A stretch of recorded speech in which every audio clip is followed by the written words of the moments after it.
Ang istoryang inyong mapakikinggan ay naglalaman ng mga salita at eksena na hindi naaangkop sa mga bata. Ang gabay ng mas nakatatanda ay kailangan. Huwag sisiraan. Hindi ito paninira, Nay. Nagsasabi ako ng katotohanan, yon ang hindi nyo makita, na ginagamit lang ng pastora na yan ang pangalan ng Diyos. Dahil sino ba namang hindi matatakot kapag binanggit na ang Diyos, hindi ba? Pero Nay, gamitin nyo naman ang utak ninyo. Hindi ko alam kung bakit bigla yang nawala nung nagpunta kayo rito. Naiintindihan ko na baka galit kayo sa tatay ko o may kung sino man ang nanakit sa inyong kaanak, kaibigan o kakilala nyo. Pero hindi naman siguro yung sapat para magpakaalipin tayo sa isang huwad. Ayoko na ng ganitong buhay, Nay. Kahit gusto kong umalis, hindi ko magawa dahil iniisip kita. Kapakanan mo lang ang iniisip ko, anak. Dito, walang mananamantala sa'yo. Walang manlalamang. Dahil lahat tayo nakikita ni Pastora bilang pantay-pantay. Katulad kung paano tayo nakikita ng Diyos. Wala tayong kasalanan kapag narito tayo. Dahil nahuhugasan tayo ng ating pananampalataya. Nay, gumising ka naman! Yung taong sinasabi mong huhugas ng kaluluwa natin, siya mismo nagdadala sa atin sa kapahamakan. Iisa lang ang Diyos. Siya lang ang dapat na sinasamba natin. Ang Diyos ba, namimilit ng tao para lang halikan ng paa niya? Nandudura sa mukha ng mga disipulo niya? Nananakit? Nagbumura, namamahiya, nagsusugal, nagbibisyo? Tao lang si Divina. Hindi siya sugo. Hindi siya Diyos. Isa siyang taong makasalanan. Maraming tao ang nabubulag at madaling mabulag pagdating sa pananampalataya. Minsan, kahit na mali na, hindi nila nagagawang tumaliwas dahil sa takot sa Diyos. Habang ang ibang tao naman ay ginagamit ito para sa pansariling interes. Pero sadyang darating ang isang parusang magpapabago sa isang tao at sa kanyang paniniwala. May mga taong tila ba inaakalang sa liwanag sila naglalakbay kahit na ang katotohanan ay hindi sila umaalis sa kadiliman. Ayon sa Mateo, Kabanata 7, Talata 21, hindi ang bawat nagsasabi sa akin ng Panginoon, Panginoon ay papasok sa kaharian ng langit, kundi ang gumagawa ng kalooban ng aking Ama. Napakalinaw! Hindi sapat na tawagin lang natin ang pangalan ng Diyos. Kailangan tayong sumunod sa kalooban niya. At alam naman natin na ang kalooban niya ay ipinahayag niya sa akin. Ako ang kanyang lingkod na isinugo upang kayo ay gabayan. Ang pagsunod ninyo sa akin ay pagsunod ninyo mismo sa Diyos. Ang hindi sumusunod, kahit gaano pa karaming Panginoon, Panginoon ang isigaw nila, ay mananatiling malayo sa kaharian. Pero kayo, oo, kayo ay mapapalad dahil pinili kayo ng Diyos na makarinig ng kanyang tinig sa pamamagitan ko. O sugo ng Diyos, kami sumusunod sa iyo gaya ng pagsunod namin sa Diyos. Alam kong marami ang tumataliwas at tumatawa sa ating pananampalataya. Pero wag ninyo silang papansinin dahil mas tayo ang dapat umunawa sa kanila. Sa halip na kainisan, dapat nating kaawaan ang mga kaluluwa nilang hindi kailanman tatanggapin sa kaharian ng ating Diyos. Ayon sa Mateo 5, Talata 11, mapapalad kayo kapag kayo'y inaalimura at pinag-uusig dahil sa akin. Kaya huwag kayong mangamba kung kayo'y tinutuligsa, dahil ang panlilibak ng tao ay tanda ng ating katuwiran. Sa atin nakapanig ang Diyos, kaya walang sino mang kalaban ang makakatalo sa atin. Wala silang kapangyarihan laban sa ating Diyos, kaya ang lagi kong sinasabi, ako ang sugo. Ang hindi nakikinig sa akin ay hindi nakikinig sa Diyos.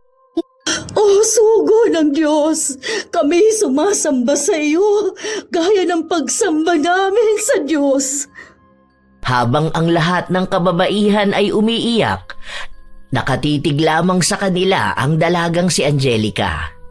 Simula nung ipinanganak si Angelica, kasama na niya ang mga kababaihan na ito.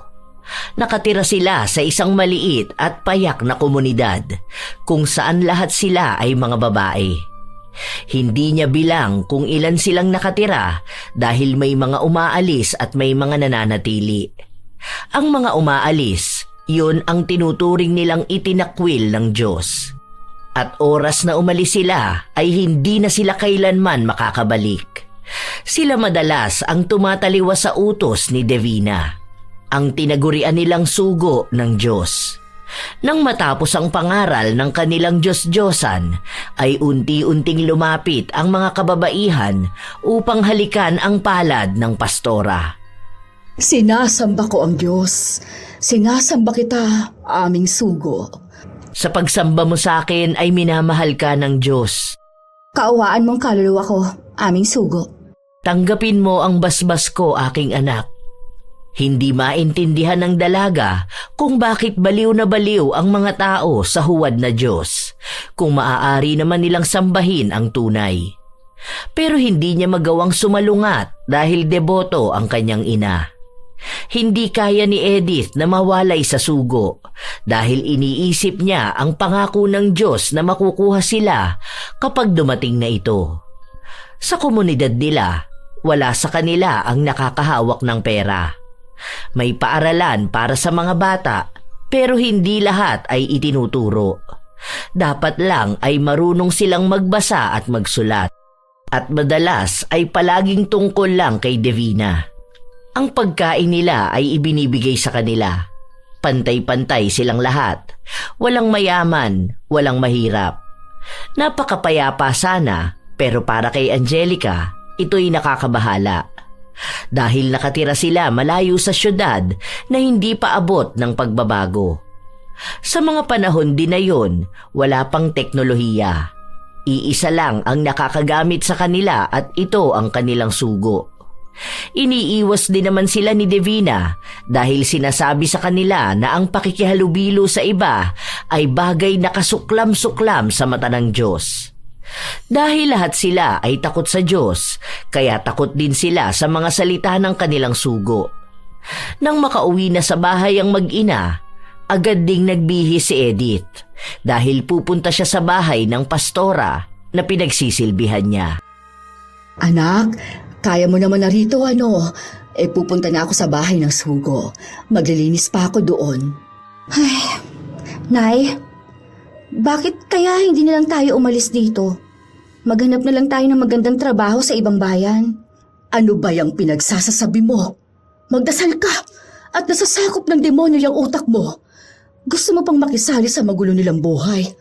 Gusto mo rin bang maging malayaw at hintayin ang hatol ng Diyos para mapunta ka sa impyerno?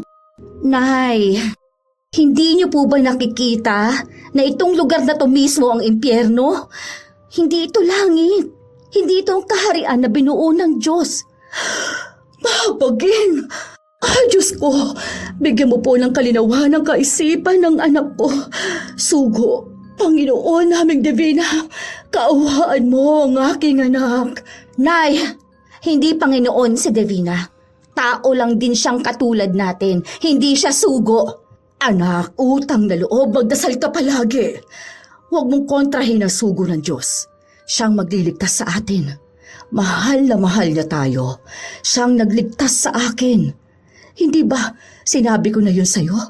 Noong ipinagbubuntis kita, iniwan ako ng tatay mo at ang sugo lang ang tumanggap sa akin. Ramdam ng kaluluwa kong pinapasok niya rin ako sa kaharian ng Diyos. Malaki ang utang na loob ko sa kanya. Yun na nga, Nay. Ginamit lang niya yung kahinaan mo noon. Kaso bumigay ka naman. Mas malaking kasalanan naman tong pagsamba sa isang tao. Iisa lang dapat ang Diyos. Alam kong galing lang ang mga salitang yan sa mga kaibigan mong pinalayas dito. Kung ayaw mong hindi na tayo magkita kailanman, huwag kang sasalungat sa utos ng Panginoon. Dalawa tayong aalis dito. Para namang hindi mo kilala ang pastora na yon. Alam mong mas demonyo pa siya sa demonyo kung magsalita at manakit. Kailan ka ba matatauhan, Hanay? Ikaw ang namuhay na sa labas, tapos ikaw pa tong hindi nakikita ang pagkakaiba doon at dito. Hindi pinakinggan ni Edith ang kanyang anak dahil mas nangingibabaw pa rin sa kanya ang pananampalataya sa isang tao. Si Edith lang dapat ang magtutungo sa bahay ni Divina, pero sumama ang kanyang anak upang tulungan siyang maglinis. May mga kanya-kanyang trabaho ang mga tao sa kanilang komunidad pero walang kapalit na pera. Dahil ang sabi sa kanila ni Divina, ang pera ang nagiging dahilan kung bakit nagiging masama ang isang tao. Para maiwas sila na maging masama, huwag silang hahawak ng pera.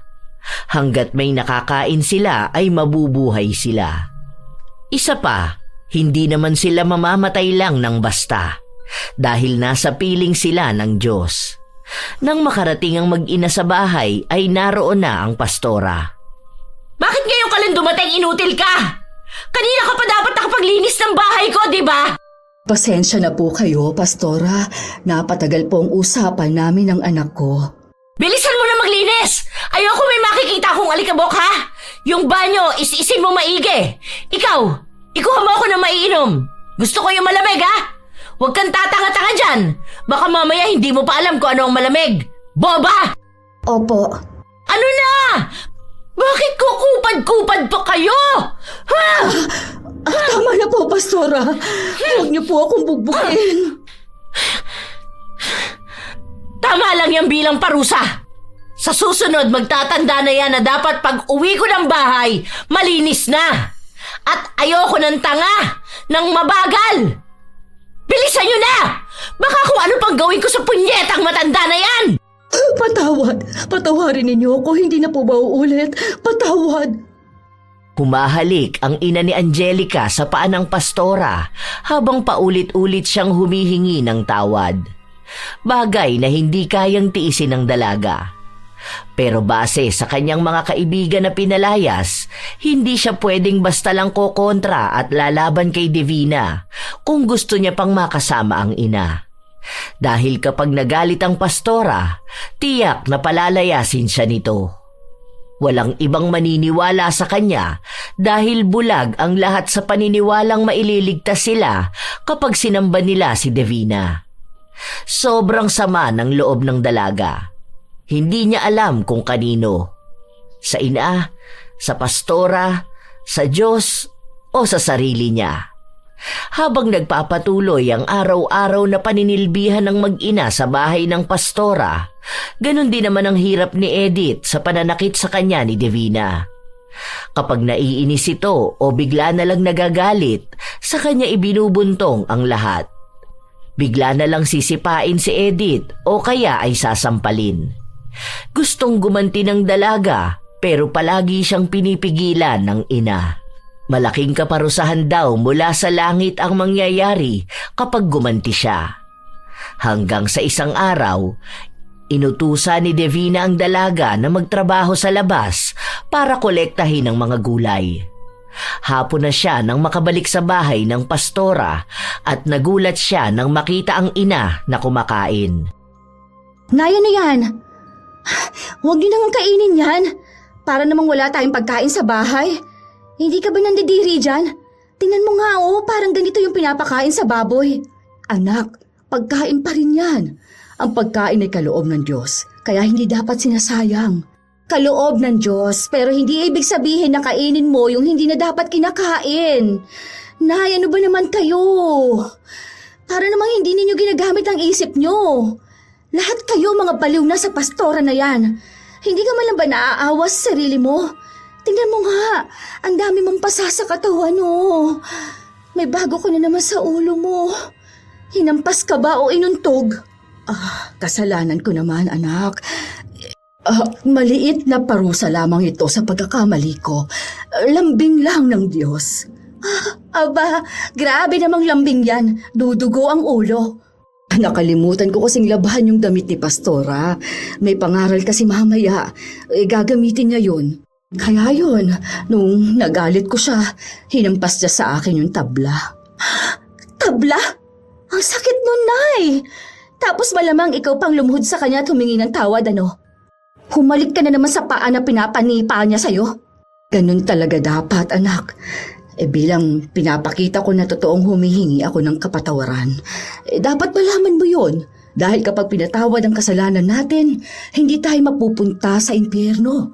Dahil mabubuting tao na walang kasalanan lang ang tinatanggap ng Diyos. Napailing na lang ang dalaga dahil hindi na niya alam kung paano gigisingin ng ina mula sa pagkabulag niya sa pananampalataya na mas makasalanan pa kaysa sa iniisip niya. Habang tumatagal, palala ng palala ang tinitiis ng dalaga. Hindi na niya kayang makita ang ina na sinasaktan pero wala naman siyang ibang magawa. Sa oras na kalabanin niya si Divina, malamang ay pagtutulungan siya ng mga nananampalataya rito. Isang araw pa, kitang-kita ni Angelica kung paano duraan ng pastora ang ina sa mukha. Inutil ka! Wala kang silbi! Patawarin po ninyo ako. Hindi ko naman sinasadyang matapon ang iniinom ninyo. Leche! Boba ka kasing animal ka! Walang laman yung utak mo! Ang tanda-tanda mo na, hindi ka pa marunong makaintindi. Tandaan mo to ha, dahil dyan sa ginagawa mong katangahan, palalayasin ka ng Diyos sa tahanan niya. Tanga! Bobo! Wala kang kwentang tao! Alam mo kung ano na lang ang silbi mo rito sa mundo? Maging alipin dahil yun lang ang bagay sa'yo! Hahalik pa sana sa paa ng pastora si Edith matapos siyang sipain ito. Sa mukha pa ito tumama kaya dumugo ang kanyang nguso. Hindi lang yon ang ginawa ni Divina. Hindi pa siya nasiyahan dahil itinayo niya si Edith gamit lang ang buhok nito. Hinila niya ang iilang hibla ng matanda. Dinuro-duro niya at dinuraan sa mukha. Matapos nun ay mangilang beses niyang minura. Si Angelica na nasa gilid lang, gusto na niyang kunin ang isang kahoy at ihampas sa pastora. Gusto niyang gawin din kay Divina ang ginagawa nito sa kanyang ina. Ang dagdag pa sa galit ng dalaga ay kung paano pa magmakaawa ang ina na patawarin siya dahil ayaw niyang malayo sa Diyos. Hindi na alam ni Angelica kung maging siya ay maniniwala kung may Diyos pa nga ba. Dahil kung may Diyos, bakit niya hinahayaan na maghirap ang mga tao sa nagpapanggap na tagasunod niya? Nang gabing yun, nagpunta sila ng bahay-sambahan kung saan doon ay magpapakalat na naman ng mabuting salita ang pastora. Walang balak sumama si Angelica pero pinipilit siya ng ina. Gusto ko na umuwi. Mamaya na anak, hindi ka pa nagagandahan sa mga sinasabi ni pastora? Nagagandahan sa anong salita? Sa mga pakunwari niyang makadiyos? Pero kapag tayo lang ang kaharap niya, ano ba siya? Isang demonyo? Huwag kang magsasalita ng masama sa kanya. Baka marinig ng Diyos ay parusahan ka pa. Bakit ako ang parurusahan ng Diyos? Hindi ba dapat yung mga taong halang ng kaluluwa? Dahil sila yung makasalanan? Kagabi, dinalaw ako ng ating Panginoon sa aking panaginip. Dinala niya ako sa isang nakakatakot na lugar. May sigawan, may iyakan, walang hanggan na paghingi ng tulong. Nagtungo kami sa impyerno. Ipinakita niya sa akin ang kalunos-lunos na sinapit ng mga tao roon. Napakarami nila. At sa isang banda, ipinakita niya sa akin ang lugar kung saan masaya ang mga tao na yun. Puro inuman, puro kalayawan, puro bisyo. At ang isa sa sinabi sa akin ng Panginoon, maraming tao ang nagmimistulang masaya sa panlabas nilang kaanyuan, ngunit nasusunog na ang kaluluwa sa mga kasalanan. Isa sa pinakita niya ay ang may masasamang ugali, mga sinungaling, mga taong mapanamantala. Labis Sana akong narinig niyang nasaktan sarili sa niya. dinanas nila. Para yan sa kanya. Pero sa isang banda ay naging masaya ako dahil wala akong nakita ni isa sa inyo na naroon. Ang ibig sabihin, kayo ay mabubuti ang gawa sa lupa, kaya ang Diyos ay nagagalak para paanyayahan kayo sa langit. Napakabuti ng Ayon sa pastora. Mateo Kabanata 7, talata 11. Bawat punong hindi nagbubunga ng mabuting bunga ay pinuputol at inihahagis sa apoy. Ganyan ang hantungan ng mga masasamang tao. Mga huwad na ugali. Alam kong wala rito ang may masama. Dahil buong puso niyong tinatanggap ang Panginoon. Ganito ko kayo minulat. Ang maging banal hanggang sa dumating siya para sunduin tayo. Maging malaking halimbawa ako sa inyo bilang isang taong busilak ang kalooban. Napataas na lang ang kilay ni Angelica dahil sa kanyang mga naririnig. Nanggagaling pa mismo ang mga salita na yon sa taong masama ang ugali. Hindi niya alam kung paanong naaatim ni Divina na maging isang banal-banala na tao. Kung paanong hindi siya kinikilabutan sa kanyang mga ginagawa. Sa paglipas ng mga araw, walang nagbabago. Nagiging sunod-sunuran ng mga tao sa kinikilala nilang Panginoon. Habang ang akala nilang mabuting tao ay halang ang kaluluwa. Nang minsang si Angelica ang magkamali sa pagkuha niya ng inuutos sa kanya, nakatikim siya ng malakas na sampal mula kay Divina. Pati ba naman sa kulay wala kang alam? Simple lang yan na tinuturo sa inyo sa paaralan, di ba? Ang sabi ko, kulay asul. Anong kulay to? Kulay lila ito. Tanga! Hindi ko naman sinasadya. Pwede niyo naman sabihin sa akin na maayos, hindi ba? Hindi yung magagalit ka dyan. Pwede ko naman ulit kunin. At talagang sumasagot ka pa, ha? Yan ba ang tinuro ko sa inyo? Ganyan ba ang tamang pagtanggap ng pagkakamali mo? Gayan din ba ang ugali ng isang sugo? Ang ugali ng taong nagpapakalat ng salita ng Diyos, ha? Lapastangan! Walang yakang babae ka! Kilabutan ka sa mga sinasabi mo! Dahil sa ginagawa mong pakikipagtalo sa akin, para ka na rin nakikipagtalo sa Diyos! Kung gusto mong maligtas ang kaluluwa mo, lumuhod ka sa harapan ko ngayon at halikan mo ang pa ako! Kailangan mong kilalanin kung sino ang Diyos! Nagmatigas ang dalaga. Nakatitig siya ng diretso kay Divina. Parehas silang nagpapalitan ng masamang tingin, pero napaluhod si Angelica matapos niyang maramdaman na may pumalo sa likuran ng kanyang tuhod. Bumagsak siya sa sahig at napasigaw sa sobrang sakit. Pero mas masakit nang makita niya kung sino ang gumawa nun. Ang kanyang ina. Ngayon, nakadapa ka na sa sahig.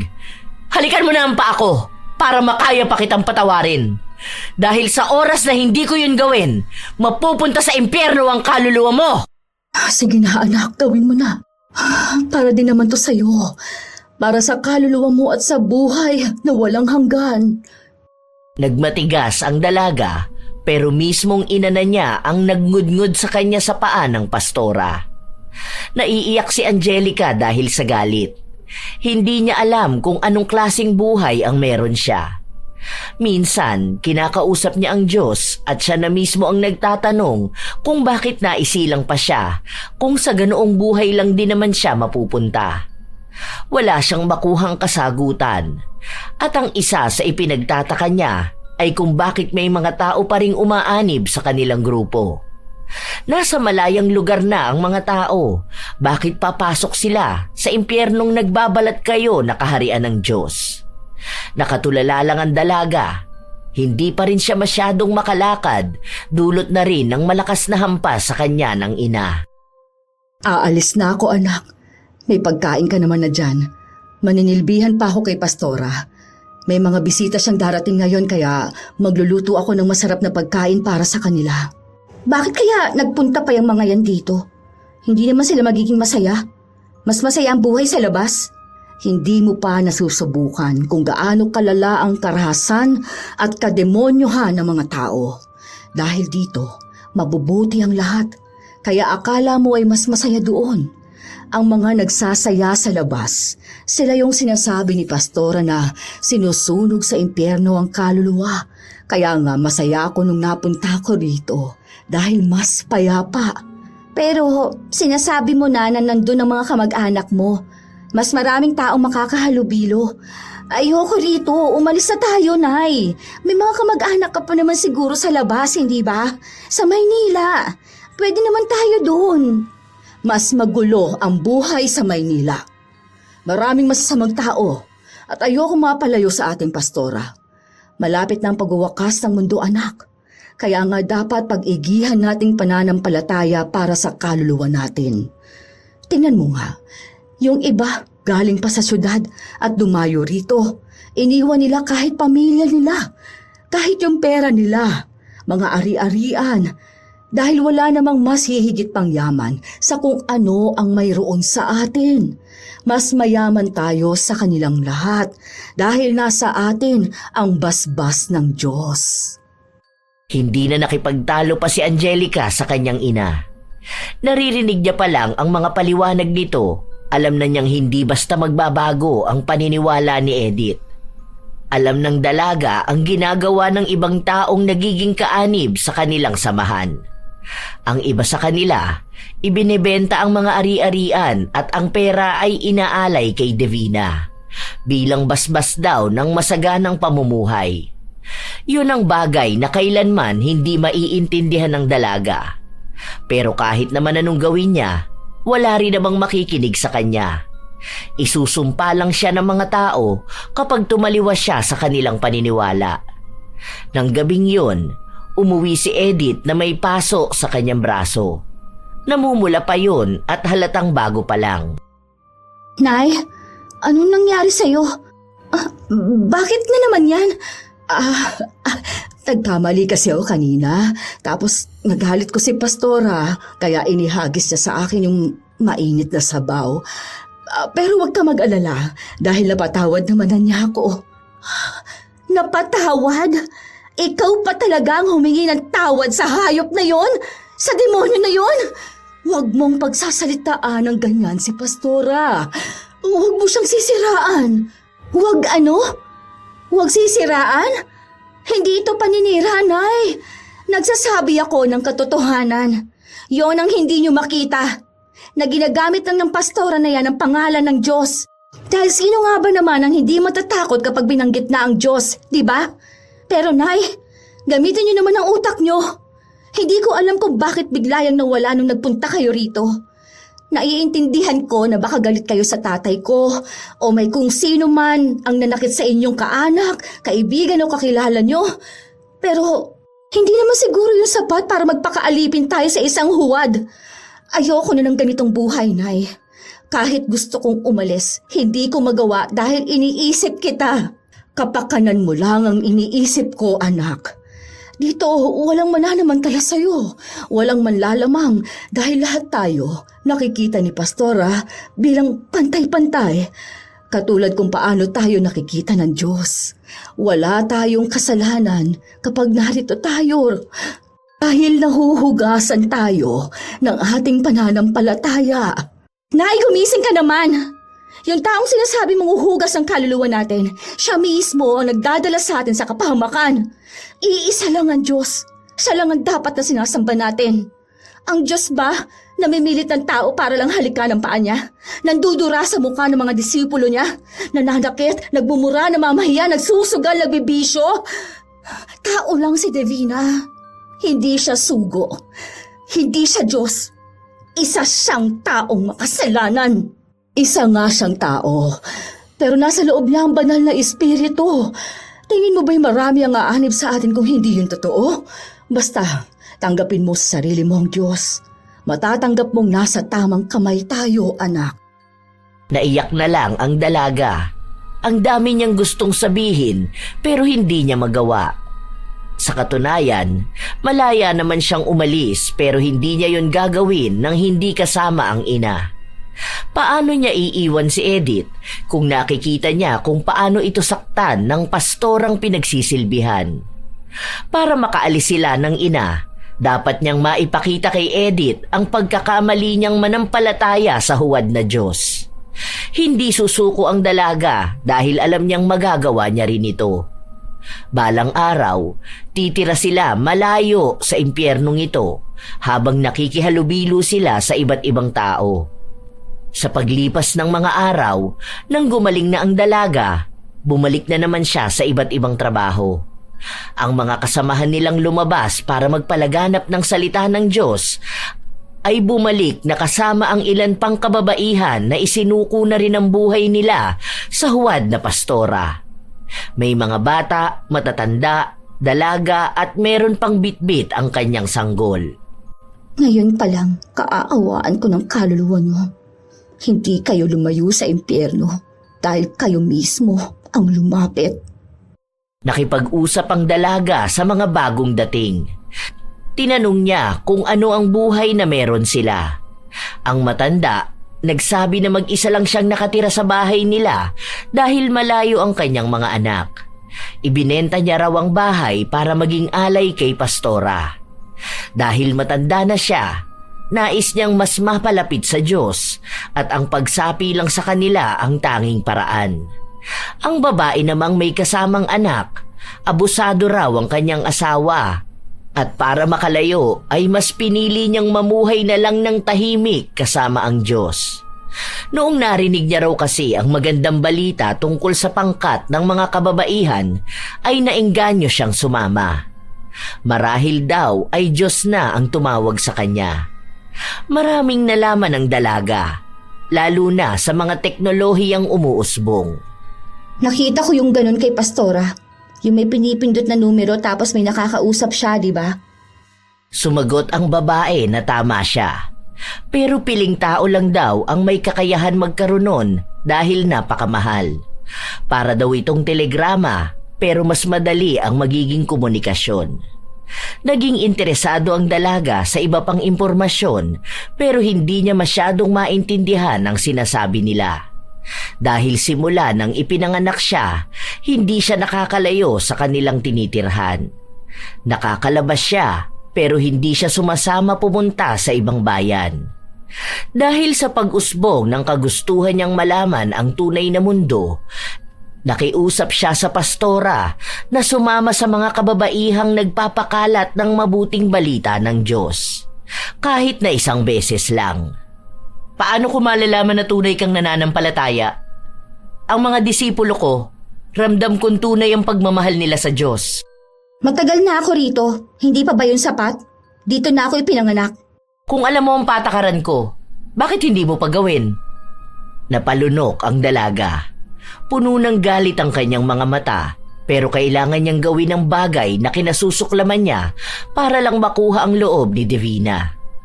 Marahan siyang lumuhod sa harapan ng pastora at hinalikan niya ang magkabilang paa nito.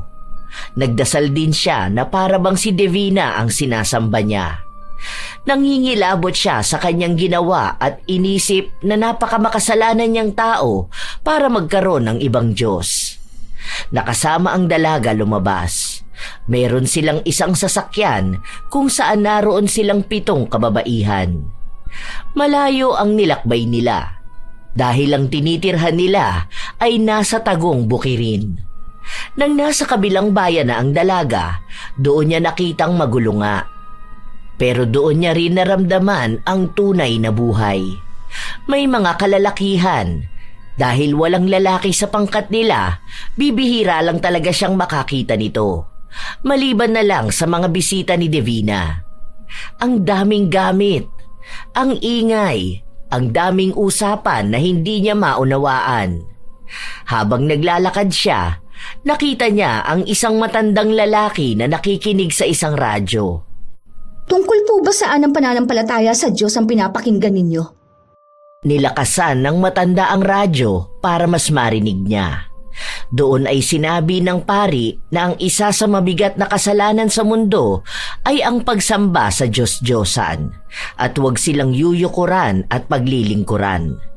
Napatagal ang dalaga sa pakikinig at doon niya lang mas nauunawaan ang lahat.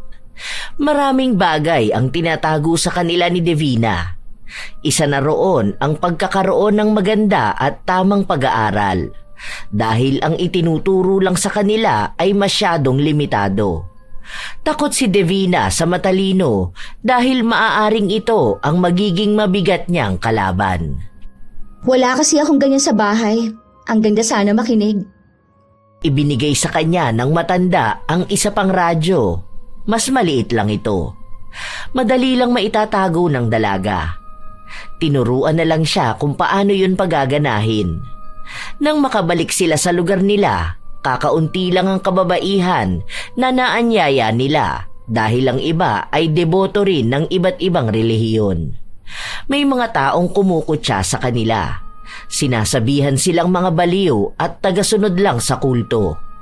Ang mga kasama ng dalaga ay nagagalit dahil sinisiraan ang kanilang pastora, habang si Angelica naman ay palihim na sumasang-ayon sa mga ito.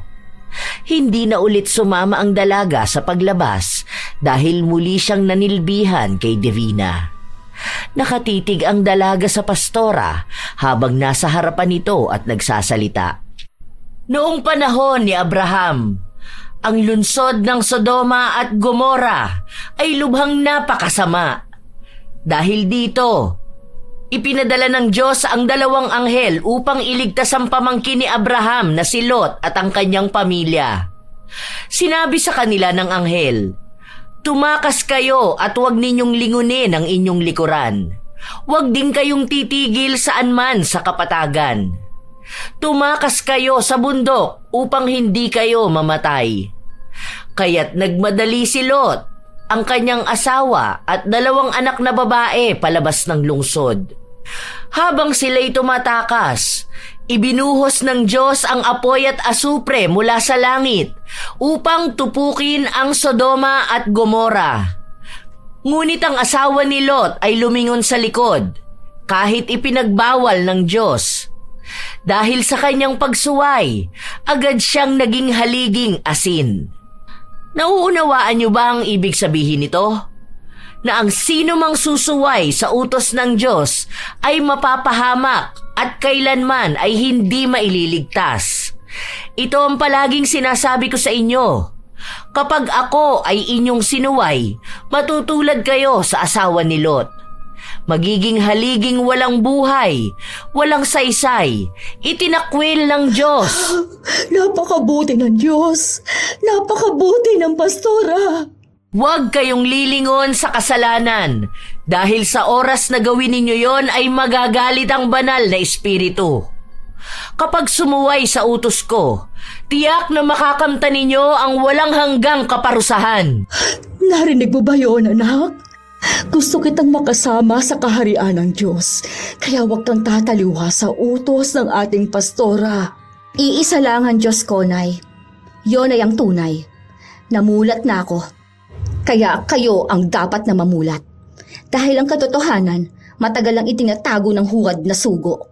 Hindi ako natatakot na paratangang isang demonyo o isang baliw dahil lang sa... Pakiusap naman, anak. Tumahimik ka na. Huwag ka nang magmatigas. Para din ito sa ating mga kaluluwa. Hindi na kumibo pa ang dalaga. Sa mga araw na lumilipas, tuwing umaga ay nakikinig siya ng misa sa radyo. Doon, mas naliliwanagan siya sa tunay na ibig sabihin ng pananampalataya. Hindi ang klase na nakasanayan nila. Ang dami niya ring natututunan, lalo na sa mga balitang naririnig niya. Ang mga kaguluhan sa Pilipinas at ang iba pang magagandang balita. Walang radyo sa kanila dahil hindi sila pinapayagan ng pastora na may malamang iba na magiging dahilan para tumaliwas sila sa kanilang paniniwalaan. Hindi rin naman nagrereklamo ang mga tao dahil bukal sa loob nilang manilbihan para magkaroon ng puwang sa langit. Isang araw, nawala ng baterya ang radyo. Dahil wala namang pagkukunan ng dalaga, itinabi na lang muna niya ito. Alam niya kung saan makakakuha. Sa bahay ni pastora. Kaya ng araw ding yun, sumama siya sa kanyang ina. Wala po ba si pastora ngayon? Andoon ata siya sa kabilang kwarto. Kasama na yung mga bisita niya. Hindi siya lalabas doon? Hindi ko alam. Sige na, doon ako maglilinis sa kusina tapos ikaw dito ka sa sala ha. Kapag tinawag ka ni pastora, doon ka lang lalapit sa kanya. Maliwanag, huwag mong pakikialaman ang ginagawa niya dahil utos yon ng Diyos. Baka utos ng demonyo. Hindi narinig ng ina ang sinabi niya dahil nagmamadali itong magtungo sa kusina. Magluluto kasi ito ng kakainin ng pastora. Sa katunayan, si Divina ang may pinakamarami at masarap na pagkaing nakakain dahil ang mga tao sa kanilang komunidad ay kinakain lang kung ano ang binibigay niya. Habang naglilinis ang dalaga, naghahanap din siya ng baterya. Hanggang sa nakakita siya ng isang radyo na mas malaki lang sa pag-aari niya. Sana magkaparehas lang sila. Uy, sakto siya. Papalitan ko na lang. Isa yon sa ipinagbabawal sa kanilang komunidad dahil katumbas na rin ito ng pagnanakaw. At sa oras na malaman ni Divina ang ginagawa niya, ay ipapahiya siya nito sa lahat. Mabuti na lamang ay walang ibang tao, kaya malaya niya itong nagawa.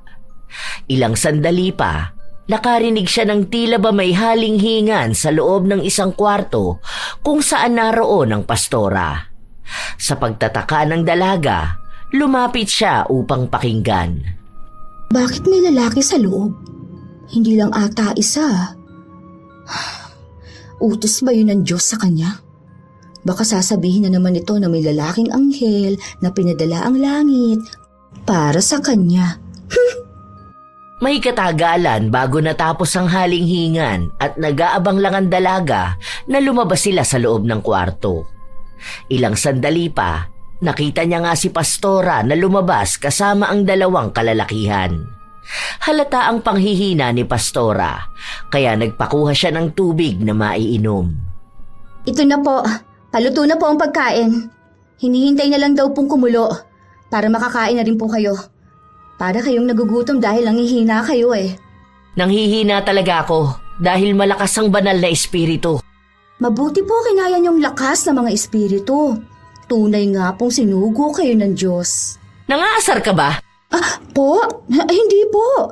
Ang ibig kong sabihin, malakas kayo sa pananampalataya. Wala naman po akong ibang ibig sabihin dun. Namamanghalan po talaga ako kasi tunay kayong pinagpala dahil dinadalaw kayo ng Espiritu Santo. Kayo lang pong nakakagawa nun. Hindi na kumibo pa si Divina. Sa pagbabalik ng dalaga sa bahay ng pastora, doon niya unti-unting nakikita kung anong klaseng demonyo ang bumabalot sa pagkatao ng huwad na Diyos. Madalas niya itong nakikitang nagsusugal kasama ang mga sinasabi niyang bisita. Minsan, kung sino-sinong lalaki naman. Isang hapon, bago magpunta sa bahay-sambahan ng mag-ina, nasa bahay pa rin sila ng pastora dahil inaasikaso ni Edith si Divina. Nasa labas na ang dalaga dahil hinihintay na lang niya ang ina na lumabas. Hanggang sa nakarinig na lang siya ng malakas na kalabog mula sa loob. Dali-daling pumasok ang dalaga dahil nag-aalala siya sa kanyang ina. Naabutan na lang niya si Edith na nagdurugo ang ulo. Nay, ano nangyayari sa'yo? Ang tanga-tanga mo! Inutil ka talagang hayop ka! Ano bang kasalanan sa'yo ng nanay ko, ha? Wala kang karapatang saktan siya ng saktan. Ikaw ang inutil! Ikaw ang tanga, demonyo! Halos mapatay mo na siya, wala ka man lang awa! Walang iya ka? Walang kahit na sinong may karapatan na pagsalitaan ako ng ganyan! Isang demonyo lang ang kayang lumapastangan sa ngalan ko! Sa ginagawa mo, kinakalaban mo rin ng Diyos! Wala kang kwentang tao! Ang kaluluwa mo, sunog na sa impyerno! Parehas kayo ng nanay mo na walang kwenta ang buhay dahil mga inutil naman kayo! Wala kayo silbi sa mundo! Wala akong pakialam kahit na mamatay ang nanay mo! Dahil isa lang naman yung taong hindi mahalaga kahit na kanino! Alipin! Hindi siya alipin! Hindi kami alipin! Oo, tama ka nga na tao kami. Hindi ka tulad mo na demonyo! Kung nasusunog man ang kaluluwa ko sa impyerno, sinisigurado kong matagal nang nakalublob sa apoy ang iyo. Huwag mo akong paandaran ng mga salita ng Diyos, ha, na ginagamit mo naman sa mga kahayupan mo. Anak, tama na yan. Tama na. Huwag ka magalit dahil baka parusahan ka ng Diyos, anak. Nay! Kung may dapat parusahan dito, itong babae na to. Itong pastorang halang ang kaluluwa. Hindi tayong dapat na natatakot sa kanya, kundi siya ang dapat na matakot sa atin. Tinatanggal niyang karapatan nating lahat. Huwag kang magmakaawa sa kapatawaran niya dahil kahit ata ang Diyos, hindi siya kikilalaning anak. Pastora, patawarin mo ko. Patawarin mo kami ng anak ko. Huwag mo hayaang mapunta ang kaluluwa namin sa impyerno. Pangako, aayusin kong trabaho ko. Maawa ka. Kaawaan mo kami. Ayoko maghirap kami ng anak ko sa parusa ng langit. Dapat mong kausapin yung anak mo dahil isa siyang walang iya at lapastangan. Ginagalit niya ang Diyos, kaya baka hindi na kayo mailigtas at baka mawalan kayo ng puwang sa langit. Nay, sa ginagawa niyong yan, kayo mismong nagbibigay ng kaparusahan sa kaluluwa niyo. Lumuluhod kayo sa huwad na Diyos. At yun ang ayaw ng tunay na Diyos. Anak, humingi ka na ng tawad kay Pastora. Pakiusap, may oras pa para magbago anak ko. Huwag kang magpapasakop sa demonyo. Pati sa kanyang ina ay nagagalit na si Divina. Hindi niya maatim na sa dami ng paghihirap na pinagdaanan niya sa kamay ng pastora ay sinasamba niya pa rin ito. Na para bang pati ang pananakit sa kanya ay isang parte ng debosyon sa Diyos. Punong-puno na ang dalaga. Hindi na niya kayang pigilan ang kanyang hinanakit, kaya kahit napalayasin pa siya sa lugar nila, magsasalita na siya ng laban sa pastora. Nanghihina na si Edith dahil sa kanyang sugat sa ulo. Dinala ng dalaga ang ina sa maliit na pagamutan. Nilinis lang ang sugat sa ulo at tinapalan. Maliban doon ay wala nang ginawa. Anak, tara na. Baka hindi natin maabutan ng pagbibigay aral sa atin ng ating pastora. Seryoso ka ba talaga, Nay? Halos patayin ka na niya, ha? Maawa ka naman sa sarili mo. Tingnan mo nga, ang payat mo na. Tapos puro papasa ang katawan mo. Hindi ka na nawalan ng sugat. Nay, sumama ka na sa akin. Umalis na tayo rito. Kung aalis tayo, tingin mo saan tayo pupunta? Sa mga kamag-anak mo. O kaya magkaroon tayo ng panibagong buhay. Kakayanin naman natin yun. Hindi ganon kadali ang sinasabi mo. Maraming masasamang tao sa mundo. Kahit nasaan tayo may masamang tao. Dito na lang sa lugar na to may isang napakasamang tao. Pero sinasamba mo pa rin. Nay, hindi ka man lang mamulat. Utang na loob naman. Ako na ang nagmamakaawa sa inyo. Huwag mo namang hintayin na sa kamay pa ng hayop na yon matapos ang buhay mo. At mukhang kahit naghihingalo ka na, magagawa mo pa rin magmakaawa sa kanya. Walang ibang taong makakapagligtas ng kaluluwa mo, kundi ang sarili mo lang, Nay. Sa Diyos ka manampalataya. Dahil sa ginagawa mong yan, hindi Diyos ang pinaglilingkuran mo, kundi isang demonyo. Sige na, samahan mo na akong magpunta sa bahay-sambahan natin, no? Sige na, anak. Kahit naman ayaw ng dalaga, wala naman siyang magagawa dahil kusang naglalakad ang kanyang ina. Naabutan nila na nangangaral si Divina sa mga tao niya ng tungkol sa kabutihan at pagpapahalaga sa bawat isa, na para bang hindi niya nagawang manakit ng tao. Huwag sana nating sayangin ang buhay na ibinigay sa atin ng Diyos dahil isa itong klase ng biyaya na walang katulad. Sabi sa aklat ng Deuteronomio, huwag sana nating sayangin ang buhay na ibinigay sa atin ng ating Diyos dahil isa itong klase ng biyaya na walang katulad. Sabi sa aklat ng Deuteronomio, inilagay sa atin ang buhay at kamatayan, ang pagpapala at ang sumpa. Kaya piliin ninyo ang buhay. At ano ang buhay na yon? Ang pakikipisan dito sa ating samahan, ang pagtanggap sa gabay na ibinibigay ko sa inyo. Huwag kayong lilihis sapagkat ang paglayo ay pagyakap sa kamatayan.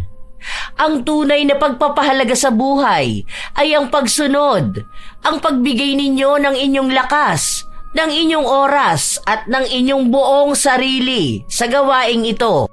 Nag-iiba talaga siya ng anyo kapag kaharap ang ibang tao. Akala mo napakabanal niya kung magsalita. Pero kanina lang pinagmumura niya kami. Grabe! Kung tunay ninyong mahal ang inyong buhay at ang inyong pamilya, hindi ninyo hahayaang sila'y magtampisaw sa kasalanan ng pag-aalinlangan. Kaya't bantayan ninyo ang isa't isa, palakasin ninyo ang isa't isa, at higit sa lahat, sundin ninyo ang tinig ng Espiritu na ipinapahayag sa pamamagitan ko. Nakakakilabot ang pag-iyak ng mga tao habang pinupuri nila ang mga salitang binitawan ni Divina. Isa-isa na naman silang lumapit sa kanilang pastora habang si Angelica ay nananatili lang na nakatayo sa likuran. Hindi siya hahalik sa kamay ng isang huwad. Sa ginawa niyang yun, tanda na siya ay tumataliwas na sa paniniwala ng samahan. Isa na siyang kalaban. Hinihintay na lang niyang palayasin sila ng pastora pero hindi ito ginawa ni Divina. Sa halip ay hinayaan silang manatili, lalo na siya. Dahil ang gusto ni Divina ay matunghayan ng dalaga kung paano niya pamumunuan ang lahat habang ginugulpi at pinaparusahan naman si Edith. Isang araw, habang nasa labas si Angelica, nakita niya ang pastora na may kinakausap na isang dalagita. Nasa 15 anyos pa lang yun, base sa hugis ng katawan at sa itsura nito. Mapalad ka, dahil ikaw ang tinatawag ng Espiritu Santo, dahil isa kang birhen. Nagkaroon na ng kutubang dalaga sa pananalita pa lamang ni Divina. Dahil malamang may masama itong ibig sabihin. Nang umalis na ang pastora, lumapit siya sa dalagita pero narinig niya ang sinabi ng isa pang babae na kaedad nito. Kapag dapat nang pumasok sa katawan niya ang banal na espiritu, magiging ligtas na raw siya. Dahil sila raw ay ilang beses na ring tinawag ng banal na espiritu. Anong sinasabi niyo? Paanong banal na espiritu? Ikinuwento ng dalagita ang nangyari. Doon niya nalaman na pinapagamit ni Divina ang katawan ng mga bata para sa mga kalalakihang nagpupunta sa kanilang bahay. Hindi man kumpirmado, alam ng dalaga na may malaki itong kapalit na pera at si Divina ang nakikinabang nun. Mas lalong nanggagalaiti sa galit si Angelica. Alam niyang wala ng pag-asa pa si Divina. Sagad na ang kasamaan niya, pati ang mga walang muwang na kabataan, ginagamit niya para sa kanyang kababuyan. Agad na nagtungo si Angelica sa bahay ng pastora at doon ay naabutan niya itong nagsusugal at may hawak pang sigarilyo.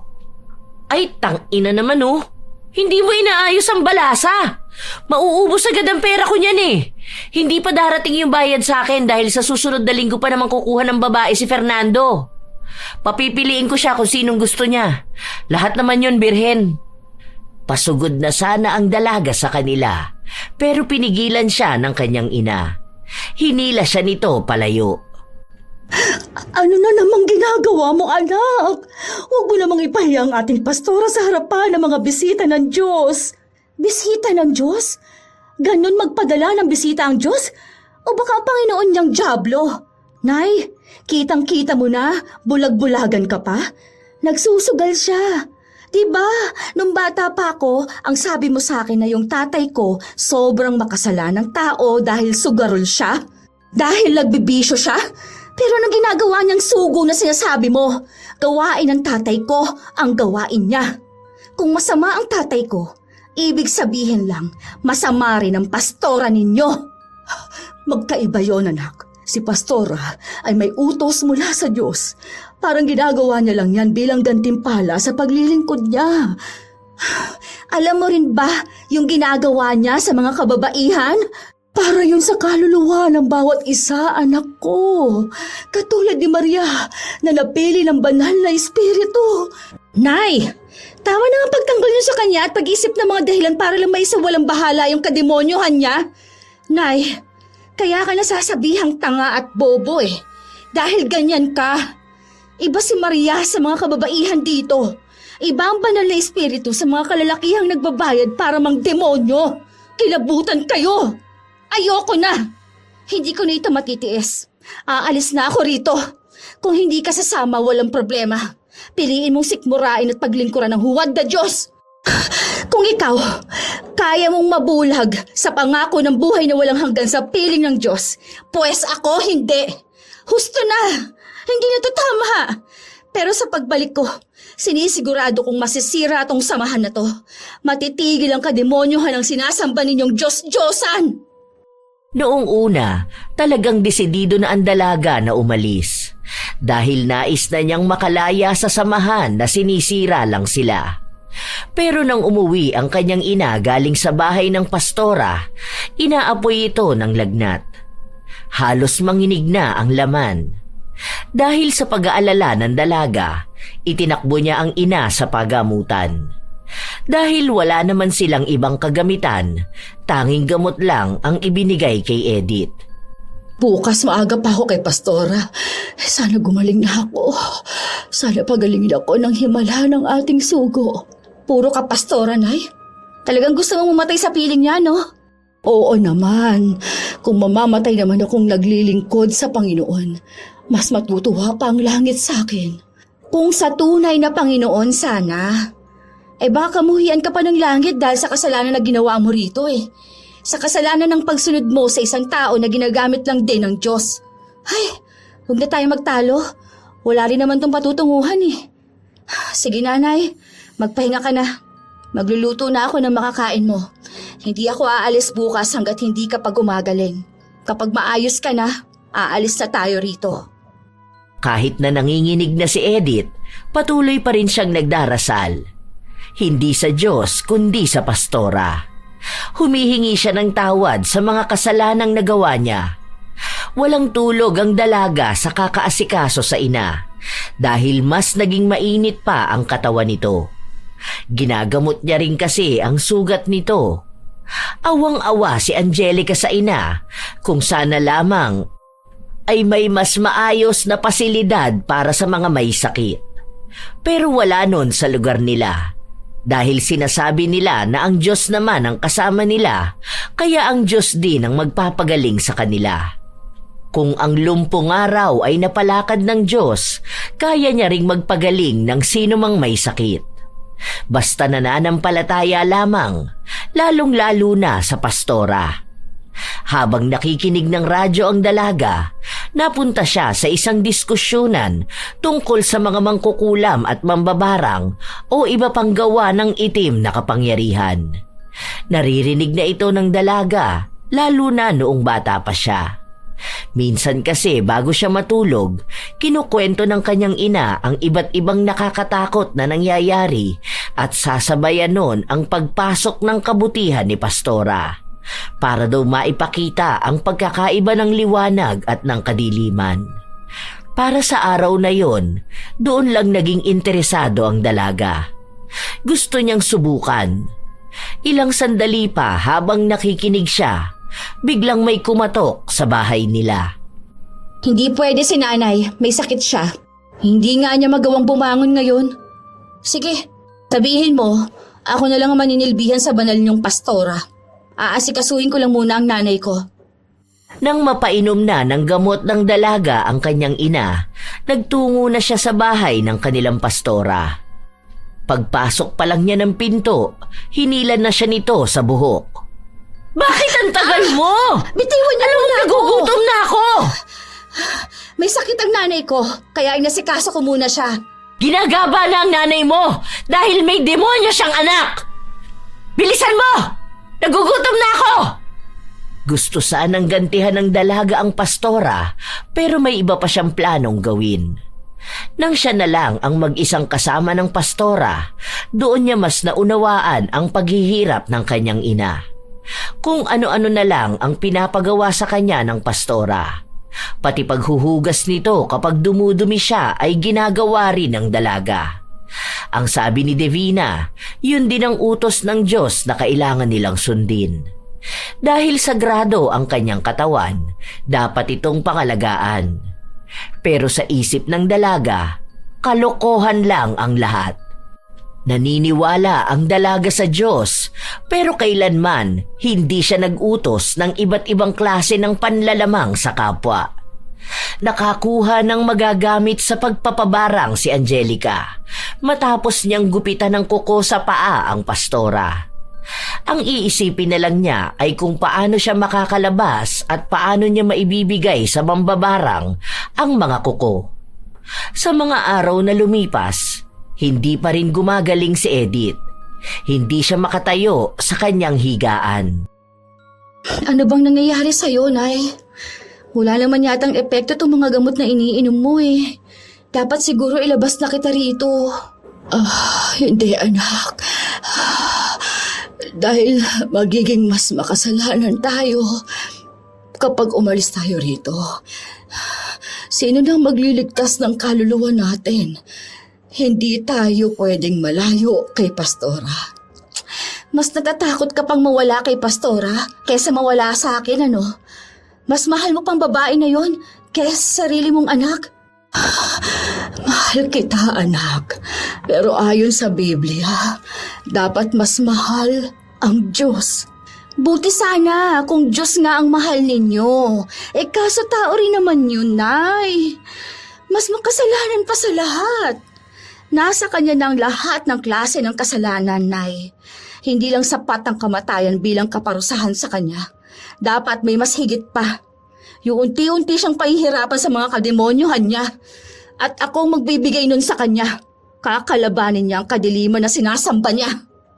Nakakuha ng pagkakataon ng dalaga na makasama ulit sa mga kababaihan na lumalabas para maghanap ng ibang babae na pwede nilang maging kasapi sa pananampalataya. Karamihan sa nakukuha nila ay mga kababaihan na akala ay wala na silang puwang sa mundo. Ang iba naman ay yung mga makajus din, ngunit pakiramdam nila ay naliligaw sila kapag walang mamumuno sa kanila.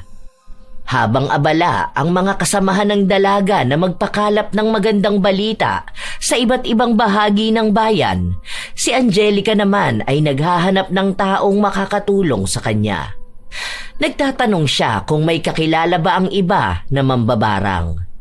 Ang ibang pinagtatanungan niya ay tinatawanan lang siya. Yung iba naman ay tinuturo siya kung saan-saan. Hanggang sa nakilala niya ang isang babae na tutulong sa kanya. Ibinigay niya ang kuko ni Divina at doon niya ikinuwento ang lahat ng kanyang hinanakit. Sa katunayan ay pwede naman na siyang manatili sa bayan na yon at hindi na bumalik sa samahan.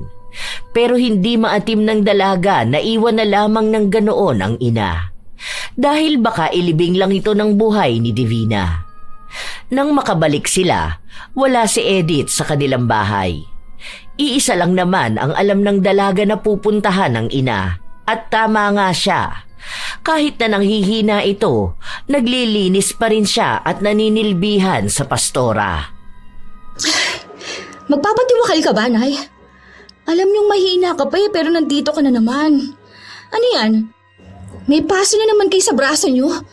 Nay, kung hindi ka naaawa sa katawan mo, siguro kahit sa kaluluwa mo na lang. May magandang balita ang Pastora, anak. Malapit na nating makasama ang Diyos. Bababahan na siya para sa atin. Uupo ang Pastora malapit sa trono ng Diyos. Sumuko na talaga ang dalaga sa kanyang ina. Iisa na lang ang inaasahan niya, ang pagpaparusa sa pastora. Dahil ayaw na rin naman ni Edith na magpapigil sa paninilbihan kay Divina, doon na lang din nanatili ang dalaga para mabawasan ang trabaho ng ina. Minsan pa, bigla-bigla na lang nagagalit ang pastora at si Edith ang pinagbubuhusan niya nito. Ganon ang ugali niya kapag natatalo siya sa sugal. Kung sana lang ay maipapakita ng dalaga ang ganitong gawain ni Divina sa mundo, pero wala naman siyang kakayahan. Dahil noong panahon na yon ay wala namang kagamitan para kumuha ng kahit na anong kilos o gawa ng isang tao. Tanging patunay lang niya ay ang alaalang bibit-bitin niya ng panghabang buhay. Ilang araw pa ang lumipas, palaging nag-aabangan dalaga sa kung anong mangyayari kay Divina. Pero wala. Hanggang sa isang araw, habang nasa loob sila ng kanilang bahay-sambahan, Ang palagi kong sinasabi sa inyo, isuko ninyo sa Panginoon ang lahat ng inyong pasan. Huwag ninyong itago ang mga suliranin, sapagkat kapag kayo ay lubos na nagpakumbaba, ang Diyos ang magbibigay ng kapayapaan sa inyong mga puso. Sinabi nga sa banal na kasulatan, ilagak ninyo sa Kanya ang lahat ng inyong kabalisaan, sapagkat kayo'y ipinagmamalasakit niya. Kaya ang mga taong hindi sumusuko sa Diyos, sila ang tunay na nagbibigay ng kaguluhan. Katulad na lamang ng isa sa inyong kapatid sa pananampalataya. Dapat ay isuko niya ang kanyang sarili, lalo pat nagpapaanib na siya sa dyablo. Sumusuway sa akin, sumusuway sa... Napaatras si Divina matapos niyang makaramdam ng kakaiba sa kanyang sikmura. Hindi na siya nakaalis pa sa harapan dahil doon na siya sumuka. Agad na napatayo ang dalaga kung saan tanaw niyang may lumalabas na buhay na insekto sa bibig ng pastora. Doon lang lumiwanag ang buhay ni Angelica. Nagsisimula na. Pastora, ano nangyayari sa'yo? Nag-iiyakan na ang mga kasamahan ni Angelica. Lahat sila ay nagdarasal para sa kaligtasan ng kanilang sugo. Pero sa ginagawa nilang patuloy na pagsamba kay Divina, siya namang pagpapahirap sa kanya sa pamamagitan ng pagsuka ng mga buhay na insekto. Mas lalong natuwa ang dalaga na manilbihan sa bahay ng pastora dahil yun mismo ang hinihintay niyang pagdurusa at kabayaran sa mga kasalanan nito. Pero kahit na gano'n na ang nangyayari sa kanya, hindi pa rin naaalis ang pagiging masamang tao ni Divina. Minsan pang sa galit niya, pinagsisipa niya si Edith. Dapat ikaw na lang mismo ang pinaparusahan dahil ikaw mismo ang may anak na demonyo. Ito na nga ba ang sinasabi ko? Kaya ayoko may makasalanang tao ang napapabilang sa samahan eh. Ako ang pinagagalitan ng Diyos. Ang sakit ng mga mata ko! Ano tong lumalabas? Itinayo ni Angelica ang ina na nakaluhod sa harapan ng pastora habang si Divina naman ay marahan na hinuhugot ang lumalabas na bulati mula sa kanyang mga mata. Kasunod naman nun ay ang lumalabas sa kanyang tenga. Takot na takot ang pastora. Ano, kita mo na? Sa kagagamit mo ng salita ng Diyos, ikaw na ngayon ang pinaparusahan. Boba! Ikaw ang may kasalanan nito! Dahil isa kang demonyo! Sana hindi na lang kita pinagtagal dito kung ganito lang ang magiging kapalit ng kabutihan ko sa inyo! Butihan? May kabutihan kang ginawa? Sigurado ka ba? Dahil wala akong nakikita. Ang alam ko lang puro galit, puro sakit. Yan na mismo ang singil sa'yo ng kadiliman. Baka kinakain na namang insekto na yan ang kaluluwa mo dahil isa kang makasalanang tao. Hindi ka banal, Divina. Dahil walang banal na tao.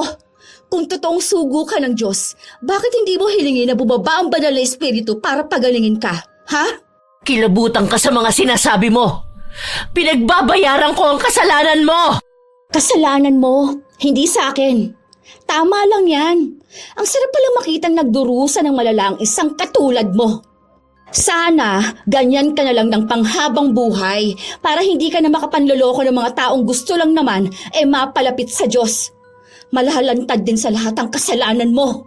Malalaman din nila ang pagiging huwad mo. Si Angelica ang sinisisi ng pastora at maging ng kanyang ina. Sinasabi sa kanya ni Edith na kung sana ay nakinig lang siya na may parusa ang langit sa sino mang tatalikod sa Diyos, hindi sana parurusahan ang sugo. Kahit na anong paliwanag ng dalaga, hindi siya pinapakinggan ng ina. Hanggang sa pati ang mga kasamahan nila, kay Angelica na nagagalit. Halos gusto na siyang sunugin, pero hindi nagpapatinag ang dalaga. May ipinaglalaban siya na alam niyang balang araw ay ipagpapasalamat din ng mga kababaihan. Para sa kanilang sarili, sa mga kabataan at lalo na para sa kaluluwa nilang nakakulong sa maling paniniwala. Ilang araw pa ang nakalipas. Kung ano-anong insekto na lang ang lumalabas mula sa iba't ibang bahagi ng katawan ni Davina. Hindi lang sa bibig, kundi kahit sa balat niya. Hinahalukay ng insekto para lang makalabas. Ah! Ayoko na! Hindi ko na alam kung ano itong nangyayari sa akin! Ayoko na! Ikaw na ngayon ang lumuluhod. Nakakatuwa ka namang pagmasdan. Isang demonyo lang ang matutuwa kapag may nahihirapan. Oh, may lumalabas na namang uod sa mga mata mo, Pastora. Eh di ba, ang mga uod, nandun sila sa mga nabubulok?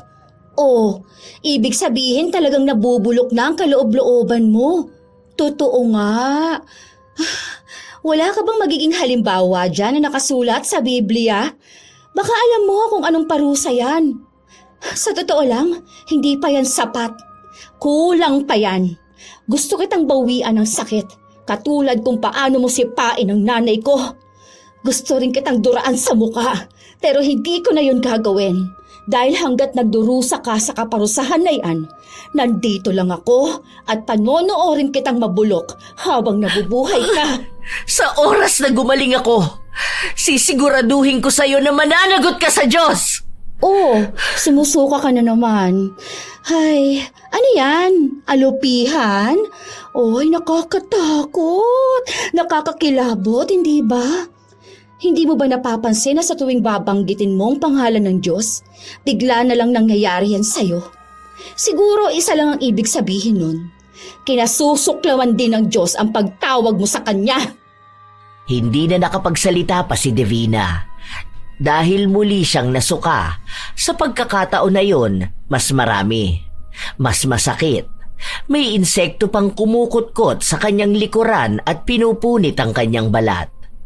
Dahil sa palala na nangyayari sa pastora, ang mga kababaihan naman ay nagtitipon-tipon para ipagdasal ang kaligtasan ng kanilang minamahal na pastora. Ilang beses nilang tinatawag ang Panginoon para bumaba ito at gamutin ang kanyang sugo. Marahil daw ay isa lamang itong pagsubok para mas paigtingin palalo ang kanilang pananampalataya. Maging ang ina ni Angelica, halos siya pa ang nangungunang ipagdasal ang kalagayan ng huwad na sugo. Panginoon, patawarin mo sino mang nagkasala sa aming pangkat. Pagalingin mo na ang sugo dahil siya lang ang tanging nabibigay ng gabay sa amin. Tama na tong kalokohan niyo! Anak, huwag mo sirain ang inihanda naming alay para sa Diyos. Kailangan gumaling ang sugo dahil kung hindi siya gagaling, lahat tayo parurusahan ng Diyos. Takot na takot kayo sa magiging parusa ng Diyos, pero kayo mismo ang gumagawa ng dahilan para parusahan kayo. Nababaliw na kayong lahat. Hindi Diyos si Davina. Isa siyang taong makasalanan. Hindi siyang dapat ninyong sinasamba. Ikaw, Nay, hindi ka ba natatauhan sa pambubugbog niya sa'yo, ha?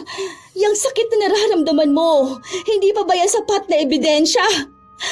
Hindi Diyos ang bumulong sa kanya para manakit, kundi isang demonyo. Hindi siya uutusan ng Diyos para ibenta sa kalalakihan ng mga kabataan.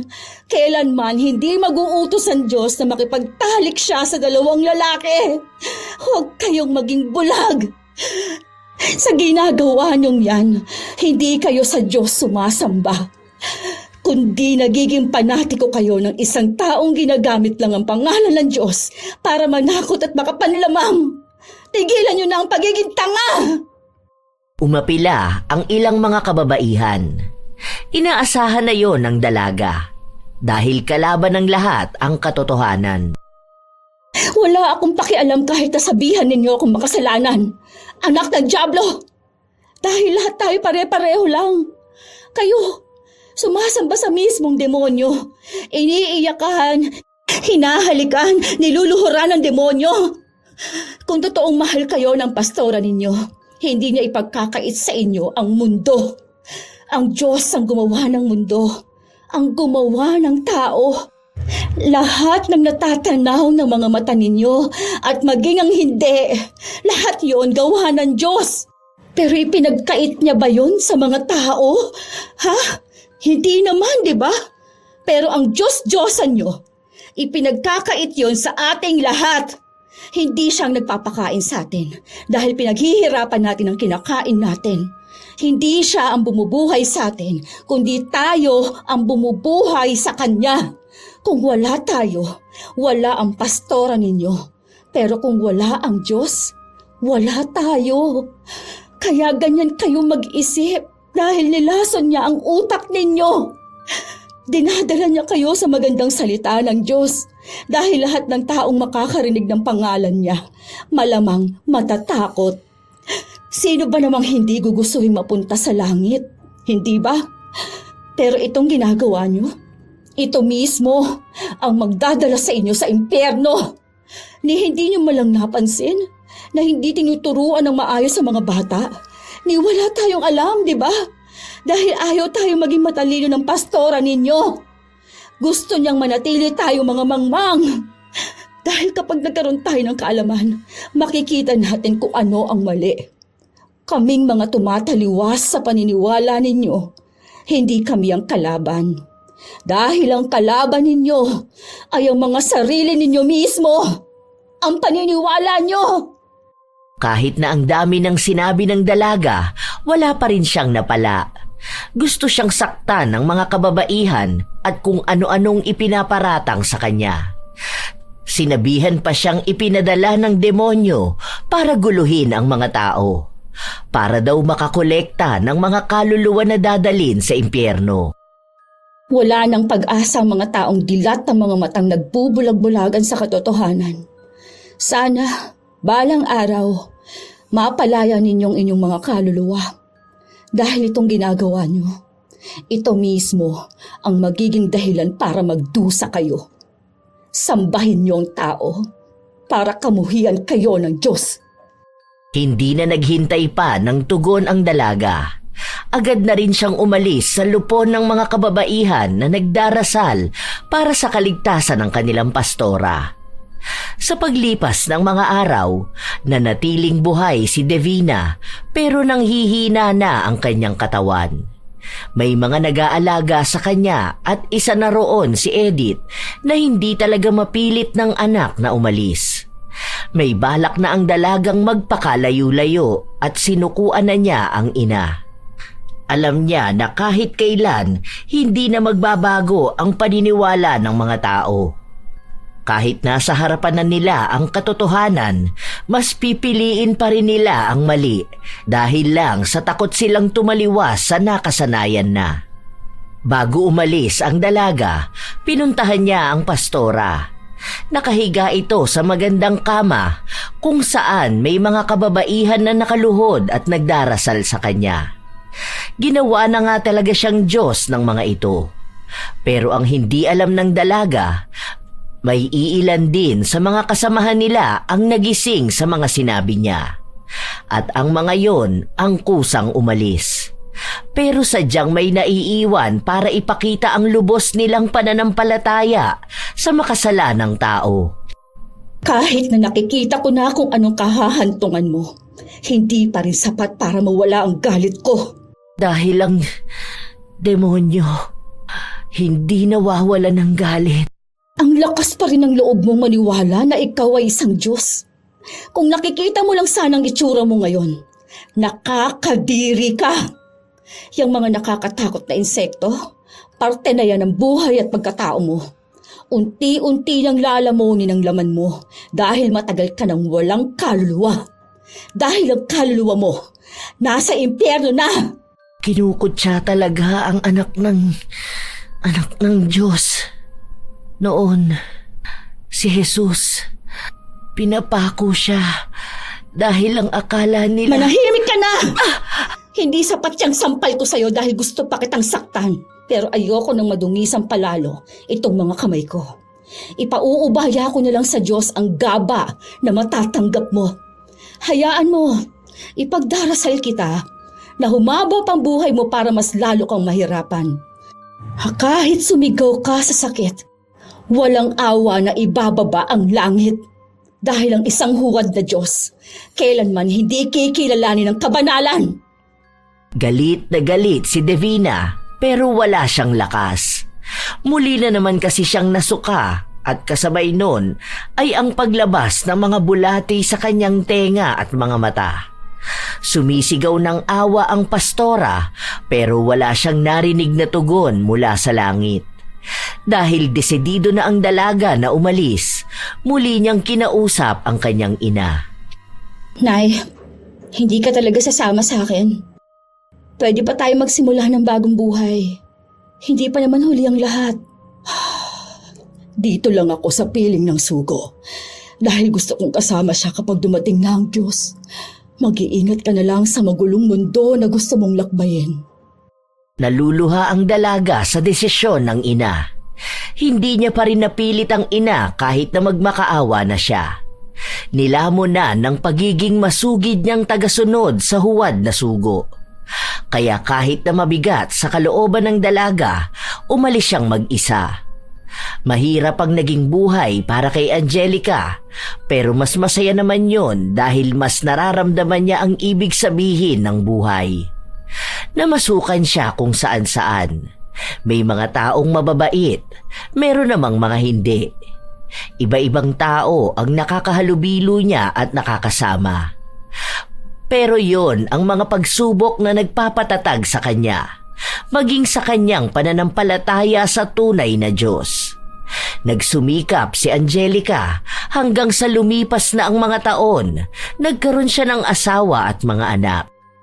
May natatawag na siyang sarili niyang pamilya. Wala na rin siyang naging balita sa kanyang ina o sa samahan o kung buhay pa nga ba si Divina at kung paano nito pinagdurusahan ng malala ang barang na ipinataw sa kanya. Ang pamilyang binuo ni Angelica ay naging makadiyos din. Sabay-sabay silang nagpupunta sa simbahan pero tinuturuan niya ang kanyang mga anak kung sino ang tunay nilang sinasamba. Hindi ang sino man, dapat ay ang Diyos lamang. Lumipas ang mahabang panahon hanggang sa umabot na si Angelica ng 65 taong gulang sa kasalukuyang taon.